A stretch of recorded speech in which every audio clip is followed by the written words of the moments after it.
Zee 24 तास एक पाऊल पुढे।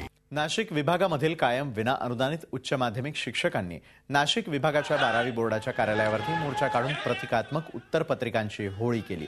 सरकार शिक्षकांच्या व्यथा आणि समस्यांकडे दुर्लक्ष करत असल्याने 12वी बोर्डाचे पेपर तपासणीवरती बहिष्कार टाकण्याचा इशारा शिक्षकांनी दिलेला आहे। राज्यभरामध्ये जवळपास 17,000 कायम विना अनुदानित शिक्षक कार्यरत असून सर्वांनीच बहिष्काराचा सरकारला इशारा दिलाय।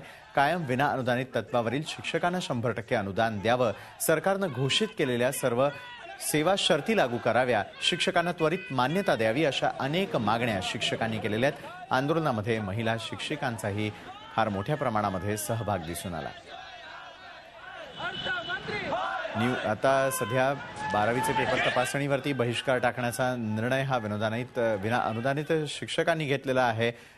अनेक शिक्षकांनी या संदर्भातली मागणी करत प्रतिकात्मक पेपर्सची जाळपोळ या ठिकाणी केली। विना अनुदानित उच्च माध्यमिक शिक्षकांनी हा मोर्चा काढलेला होता। झी 24 तास एक पाऊल पुढे।